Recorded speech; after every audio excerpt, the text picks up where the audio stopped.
Hubo elecciones en Honduras y la ganadora, Xiomara Castro, ex primera dama, se va a convertir en la primera mujer en gobernar este país, que tiene una historia además, trágica, con un golpe de Estado que destituyó al marido en el año 2009, con una crisis también de pobreza pero muy grande. Imagínense que Honduras es el segundo país más pobre de todo el continente.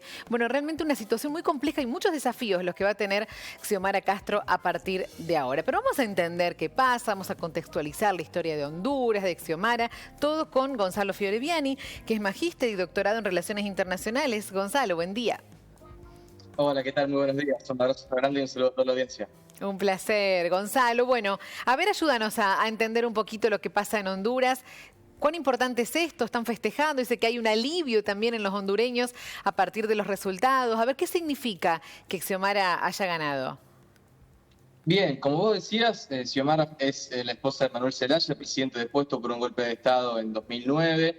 Tras el golpe se sucedieron una serie de gobiernos títeres, podríamos decir, por un lado de los Estados Unidos, también del poder económico y el poder real hondureño, el gobierno de Porfirio Lobo Sosa y de Juan Orlando Hernández, con grandes vínculos con el narcotráfico. De hecho, familiares de ellos están detenidos en los Estados Unidos, condenados a perpetuo por narcotráfico. El mismo Hernández, el actual presidente hondureño, está enfrentando un proceso judicial en los Estados Unidos por delitos de narcotráfico. Es decir, se fueron sucediendo una serie de gobiernos que fueron convirtiendo al país en un narcoestado. Hubo una persecución a la izquierda hondureña. Zelaya y su esposa tuvieron que exiliarse, luego lograron regresar al país. Zelaya comenzó a armar lo que fue en su momento el Frente Nacional de Liberación y terminó esto convergiendo en lo que es el Partido Libre, el partido que termina llevando a la presidencia a Xiomara Castro, que va a ser la primera mujer presidente de la historia de Honduras. Vamos a ver cuáles van a ser los desafíos. Son muy grandes los desafíos que tiene el regreso de la izquierda al poder en Honduras, porque si bien llega al gobierno, todavía el poder real lo siguen detentando, por un lado los militares, por otro lado los terratenientes, que en Honduras son pocos pero muy poderosos, y por otro lado, por supuesto, los Estados Unidos, ¿no? Y entonces, ¿cómo va a ser, Gonzalo? ¿Cómo va a ser esa toma de poder? Como vos decís que siguen todavía estando los militares y el poder de Estados Unidos. ¿Cómo ingresa Xiomara?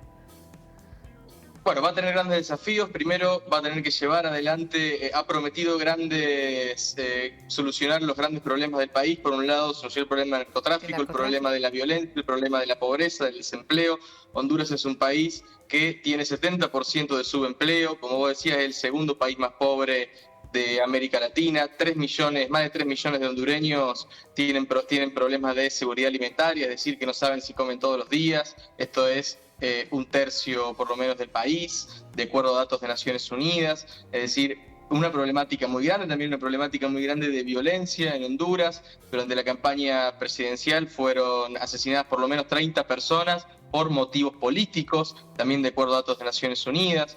El 22% del PBI hondureño proviene de remesas que envían inmigrantes que se han ido a los Estados Unidos. A su vez, de los 700.000 inmigrantes detenidos en la frontera suroeste en lo que va del año en Estados Unidos, más de la mitad eran hondureños. Qué panorama estás describiendo, ¿eh? Sí, tiene problemas realmente muy complejos. A su vez, está endeudado en el 57% de su PBI, tiene deuda tanto interna como externa, más de 8.000 millones de dólares de deuda externa. Es decir, tiene un panorama extremadamente complejo y extremadamente negativo. Cuando uno mira, absolutamente todos los datos son muy malos.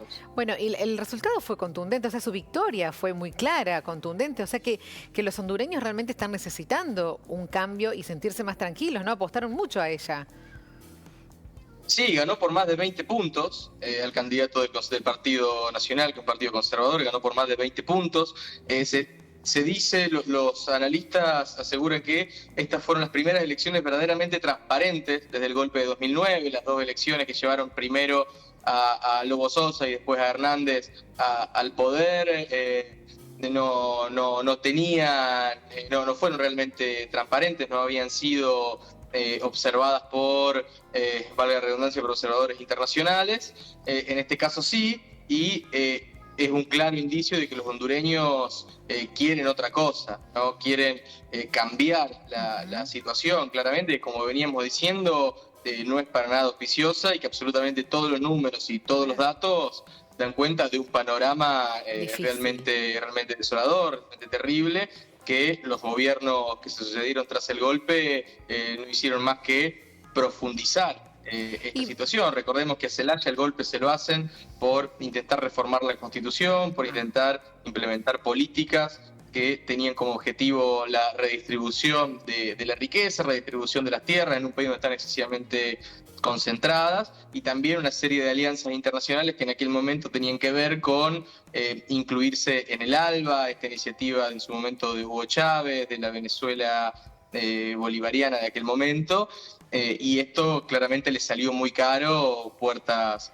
adentro, y también para con los Estados Unidos. Honduras es un país, al igual que prácticamente todo Centroamérica, que depende muy fuerte de los Estados Unidos. Claro, y ahora también hay una disputa interesante con China, hay que ver cómo juega China en el país. Por eso decías que todos estos gobiernos que sucedieron después del golpe de Estado eran gobiernos títeres, o sea, fueron elegidos democráticamente, pero direccionados.